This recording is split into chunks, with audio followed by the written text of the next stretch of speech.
हर खबर आपकी नजर। पीलीभीत में वोटर लिस्ट को लेकर मचा है घमासान। कांग्रेस ने प्रशासन के दावों पर लगाए गंभीर आरोप। क्या वाकई मतदाता फॉर्म के लिए भटकने को मजबूर है? पूरी कहानी जानेंगे इस वीडियो में, तो बनी रहिए आखिर तक। पीलीभीत में विशेष प्रगाढ़ पुनर्निरीक्षण यानी वोटर लिस्ट की समीक्षा को लेकर बड़ा विवाद खड़ा हो गया। जिला कांग्रेस ने प्रेस वार्ता करते हुए इस पूरी प्रक्रिया पर गंभीर सवाल उठा दिए। जिला कांग्रेस अध्यक्ष हरप्रीत सिंह चब्बा का कहना है कि प्रशासन का 90% फॉर्म वितरण कराने का दावा पूरी तरह झूठा है। उनका आरोप है कि आज भी हजारों मतदाता गणना फॉर्म के लिए दर दर भटक रहे हैं। सबसे बड़ी समस्या ये है कि 2003 की वोटर लिस्ट उपलब्ध नहीं कराई गई, जिस कारण बारकोड मिसमैच और पुराने रिकॉर्ड न मिलने से लोग न तो फॉर्म सही भर पा रहे और न ही उनका डिजिटाइजेशन हो पा रहा है। कांग्रेस का कहना है इससे मतदाता बेहद परेशान है और पूरी प्रक्रिया में लगातार अव्यवस्थाएं सामने आ रही हैं। प्रवक्ता हेमंत मिश्रा ने बताया कि चुनाव आयोग ने ये प्रक्रिया अचानक शुरू कर दी। समय सीमा बेहद कम रखी गई और सबसे बड़ी चूक बीएलओ को ठीक से प्रशिक्षण ही नहीं दिया गया। परिणाम ये कि घर घर जाकर फॉर्म वितरण, दस्तावेज चेकिंग और डिजिटाइजेशन तीनों में भारी गड़बड़ी हो रही है। कांग्रेस ने साफ चेतावनी दी कि अगर प्रक्रिया ऐसी ही चलती रही तो हजारों मतदाता वोटर लिस्ट से बाहर हो सकते हैं।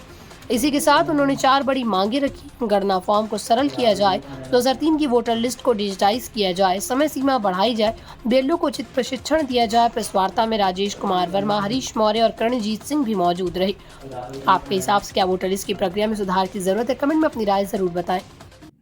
अनट्रेंड बीएलओ के द्वारा एक ऐप पे आपने बता दिया कि साहब एक ऐप दे दिया है बीएलओ के लिए, वो बीएलओ अपने ऐप से कर लेगा।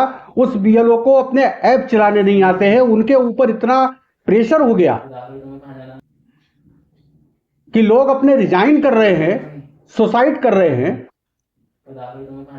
जो इसको इतना शीघ्रता दिखाने का कार्य किया गया है, इससे कहीं ना कहीं चुनाव आयोग की मंशा प्रदर्शित होती है।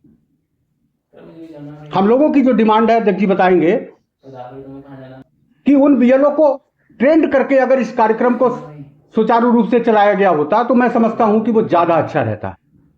लेकिन अनट्रेंड बीएलओस के द्वारा, अनट्रेंड सुपरवाइजर्स के द्वारा यह काम को एक साथ शुरू कर दिया जाना, एकदम से वोटर लिस्ट को फ्रीज करना। और कांग्रेस पार्टी की एक चीज मैं और जोड़ दूं, कांग्रेस पार्टी की पहले से यह डिमांड है कि जो 2003 की वोटर लिस्ट है उसको आप डिजिटलाइज कर दीजिए। हमें पता चल जाएगा, 1 सेकंड नहीं लगेगा, पता चल जाएगा कि हेमंत मिश्रा का वोट हिंदुस्तान में कितनी जगह है। आप नहीं कर रहे क्योंकि आपकी मंशा अच्छी नहीं है। इसलिए आज हम लोग सारे लोग बैठे हैं। अध्यक्ष जी बताएंगे कि जो जिले में समस्याएं आ रही हैं उनके बारे में विस्तार से अध्यक्ष जी बताएंगे। क्या देखिए, सबसे पहले तो जो एसआईआर है, क्योंकि हमारे यहाँ चुनाव नहीं है, तो जो 1 महीने का समय दिया गया है सबसे गलत है। समय इनका बढ़ाना चाहिए। जो इनके बीएलओ सरकारी हैं वो ट्रेन नहीं किए गए हैं और उनकी भी यही डिमांड है कि हमें समय बढ़ा के दिया जाए। बहुत से बीएलओ जो हैं वो आत्महत्या कर चुके हैं देश के अंदर, और बहुत से बीएलओ को इन्होंने सस्पेंड कर दिया है। उन पर बहुत बड़ा जो है लोड है और ये फार्म लोगों तक पहुंचा नहीं पा रहे हैं, जिसकी वजह से लोगों को अपना मताधिकार जाने का संशय है। उनका मताधिकार जा सकता है और फिर जो ये लिस्ट जारी करते हैं उसमें ये कह देते हैं कि इतने हजार वोट एक विधानसभा में कम हो गया और एक लोकसभा पे इतने लाख वोट कम हो गया। तो ये लोगों के अंदर संशय है कि ये जो बात कह रहे हैं ये बात सही नहीं है। आप हमें पूर्ण समय दीजिए और जिससे जो है हम घर घर जाके वोट बना सकें। और एक जो बारकोड सिस्टम है वो मैच नहीं कर रहा है, वो भी गलत है। तमाम इसमें विपक्ष ने जो सवाल उठाए हैं उस पर जवाब देते हुए चुनाव आयोग को प्रेस करके लोगों के बीच में समय बढ़ाना चाहिए और जो विपक्ष के सवाल है उसका जवाब देते हुए जनता के सामने आना चाहिए कि ये हम कार्य पूर्ण करके देंगे और निष्पक्ष हो। क्या लग रहा है, इतनी जल्दबाजी क्यों की जाएगी? देखिए, इसका सीधा सा कारण ये है कि जो देश का प्रधानमंत्री है वो इस पे कोई जवाब नहीं दे रहा है।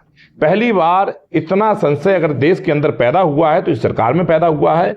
और जब भी चुनाव आयोग पे कोई सवाल खड़े होते हैं, सबूतों के साथ सवाल खड़े किए जाते हैं, तो भारतीय जनता पार्टी के प्रवक्ता जवाब देने आते हैं और देश का प्रधानमंत्री इस पे एक भी जवाब नहीं दे रहा है, गृह मंत्री जवाब नहीं दे रहा है, बल्कि मंच पे खड़े होकर बड़ी सभा में ये कहते हैं कि हम इतनी वोटों से जीत रहे हैं, इतनी सीटें जीत के आएंगे और विपक्ष इतनी सीटें जीतेगा। और वही नंबरिंग बाद में रिजल्टों में दिखती है, जिससे ये साफ नजर आता है कि आप चुनाव आयोग से मिलकर चुनाव कर रहे हैं। क्योंकि जिस दिन आपने चुनाव जो अध्यक्ष आयुक्त नियुक्त किया उसमें जो प्रक्रिया आपने बदली थी, उसी दिन आप पे प्रश्न चिन्ह लग गया था कि आपकी नीयत में कहीं ना कहीं खोट है। आप जो कानून है उसे बदल के देश का लोकतंत्र को खत्म करना चाहते हैं। अब क्या मांग है कांग्रेस की? हमारी मांग है, एक तो पुरानी प्रक्रिया को बहाल किया जाए। जो चुनाव आयुक्त है उसमें सुप्रीम कोर्ट की जो मध्यस्थता थी, 3 लोगों का पैनल चुनता था, उसे लगाया जाए। और दूसरा जो समय है उसे बढ़ाया जाए। और तीसरा जो जल्दबाजी की जा रही है अनट्रेंड बीएलओ के द्वारा, उसे ट्रेंड किया जाए। और जो वोट काटे जा रहे हैं, इन जो वोट काटे जा रहे हैं इनकी लिस्ट जारी की जाए, बताया जाए क्यों काटे गए, कैसे काटे गए। ऐसे नहीं बिहार की तरह आपने एक लिस्ट लगाई और उसके बाद लोग सुप्रीम कोर्ट में जाके हाजिर होकर कह रहे हैं कि साहब मैं जिंदा हूं। ऐसी प्रक्रिया नहीं होनी चाहिए।